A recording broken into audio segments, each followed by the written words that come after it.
네, 여러분 안녕하십니까. 7월 4일 토요일 주말 아침 매일 성경 묵상 함께 나누겠습니다. 오늘은 어제에 이어서 시편 4편으로 넘어가서 1절에서 8절 끝절까지를 함께 살펴보겠습니다. 제가 앞부분을 읽습니다.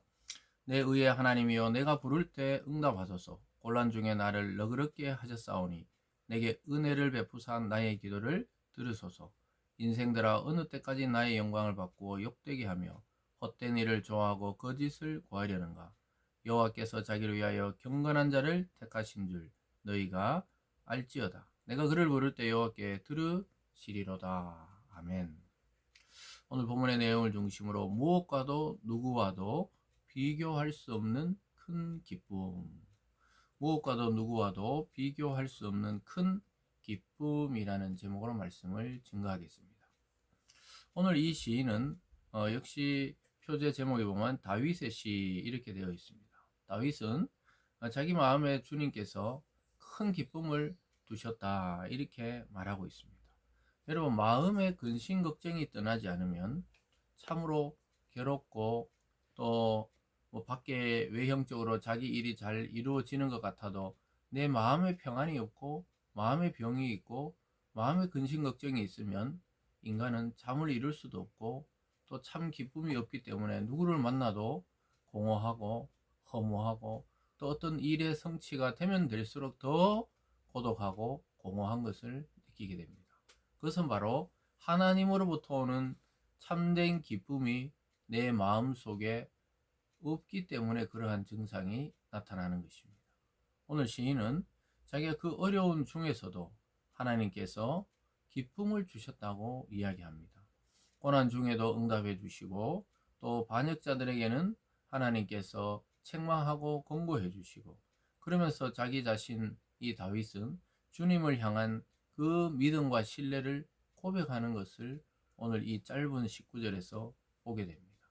사랑하는 여러분, 하나님이 우리에게 주신 그 베푸신 것은 누구와도 무엇과도 비교할 수 없는 그러한 참된 기쁨입니다. 그것은 바로 구원의 기쁨, 하나님의 자녀 삼아 주심의 기쁨, 또 하나님의 아들이신 예수 그리스도가 나를 사랑하셔서 나를 대속해서 죽으신 그 십자가의 사랑, 또 그가 보내신 성령을 통해 성경이 이해되고 하나님을 믿게 된 그런 모든 과정 속에 하나님의 역사를 깨닫게 될 때 우리 마음은 회복되고 치유되고 다시 하나님을 바라보며 기쁨을 누리게 됩니다. 여러분, 혹시 여러분의 마음 속에 지금 복잡하고 또 근심 걱정이 있고 어떤 일 때문에 집착하고 있다면 오늘 이 시편을 잘 읽어보시면서 하나님이 내 마음에 베풀어 주신 그 큰 기쁨을 놓치지 마시고 다시 기쁨을 회복하고 영혼을 소생시키고 육체의 강건함을 얻기를 바랍니다. 한 절씩 보겠습니다. 내 의의 하나님이여, 내가 부를 때 응답하소서. 곤란 중에 나를 너그럽게 하셨사오니 내게 은혜를 베푸사 나의 기도를 들으소서.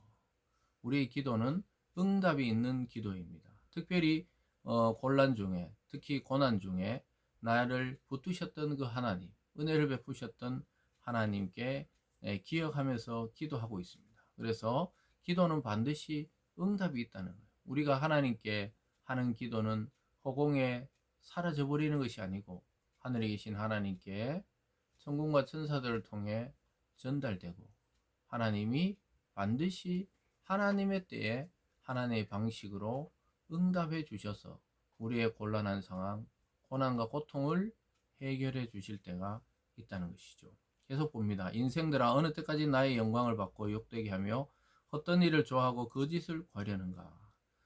하나님 밖에 살아가는 인생, 사람들의 삶은 대부분 하나님의 영광을 자기가 차지하려고 하고 또 헛된 우상에 빠져서 그것을 좋아하고 거짓을 꾸며서 자기 일을 이루려고 하는 그러한 자들로 넘쳐난다고 말하고 있습니다.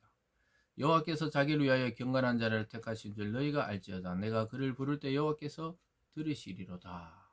간절한 응답, 간절한 하나님의 그 대답을 기다리고 있는 시인의 모습을 보게 됩니다. 계속 봅니다. 너희는 떨며 범죄하지 말지어다. 자리에 누워 성중에 말하고 잠잠할지어다. 의의 제사를 드리고 여호와를 의지할지어다. 그러니까 반역을 꿈꾸는 자들에게 범죄하지 말라는 거예요. 자리에 누워 심중에 말하고 잠잠하라는 거예요.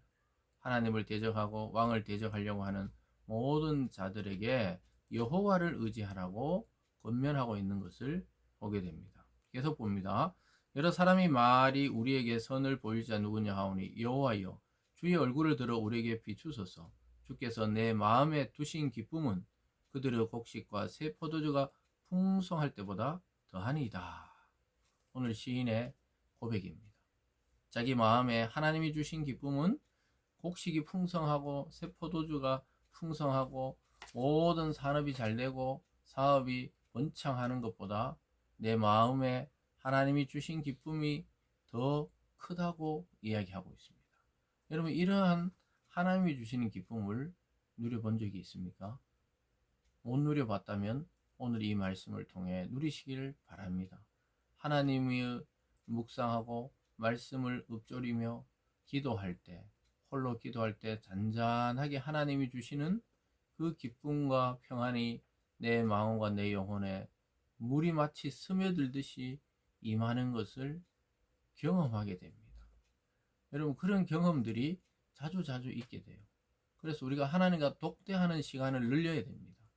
하나님을 내 마음에 모시고 그가 주시는 기쁨과 소망과 설레임으로 가득 찬 인생이 되시길 바랍니다. 우리가 유명한 기업의 총수나 유명한 정치인이나 대통령 이런 분을 독대했다는 것에 대해서 우리가 항상 뉴스에 보잖아요. 그래서 그에게 힘이 실리고, 그래서 우리가 얼마만큼 하나님과 독대하고 대화하고 기도로 교통하느냐에 따라서 우리 인생은 완전히 달라집니다.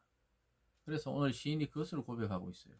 내가 온 세상의 것들을 가지고 내가 모든 곡식과 포도주가 풍성하게 수확할 때보다 하나님이 내게 주신 기쁨은 더하다고 말하고 있습니다.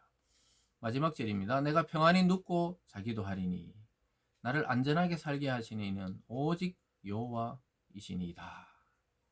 우리가 앞에서도 이런 게 있었죠. 내가 눕고 자고 일어서는 동안 하나님 나를 붙드셨다 그러는데 비슷한 고백입니다. 내가 평안히 눕고 자기도 하리니 나를 안전하게 살게 하시니는 여호와다.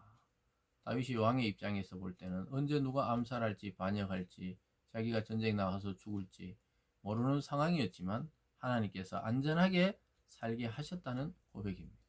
저와 여러분이 이 아침에 일어나서 오늘 또 하나님 말씀을 또 듣고 하루를 출발할 수 있다는 사실, 밤새 안녕히 지내고 아침에 일어나서 활동한다는 게 기적입니다.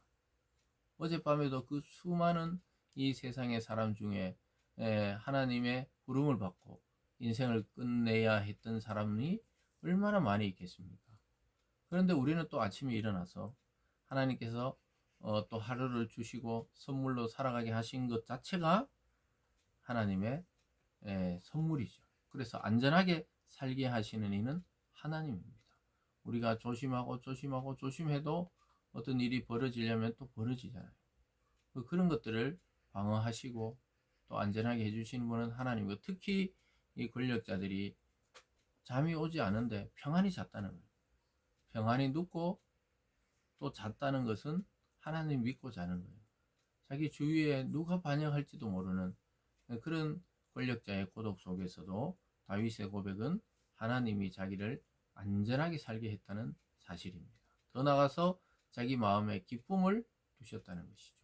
사랑하는 여러분, 오늘 말씀을 통해 우리에게 무엇과도 비교할 수 없고 또 다른 누구와도 비교할 수 없는 큰 기쁨을 내 마음속에 주신 하나님을 발견하고 그분의 은혜로 충만한 하루가 되시길 바랍니다. 기도하겠습니다. 사랑의 하나님 아버지, 감사드립니다. 내 마음에 기쁨을 주시고 말씀을 주시고 성령의 충만함을 주시고 하나님으로부터 오는 그 알 수 없는 은혜를 더하여 주심에 감사드립니다. 우리 모든 성도들이 이 하나님이 주시는 참된 마음의 기쁨을 누릴 수 있도록 축복하여 주시옵소서. 감사드리며 예수님 이름으로 기도드리옵나이다. 아멘.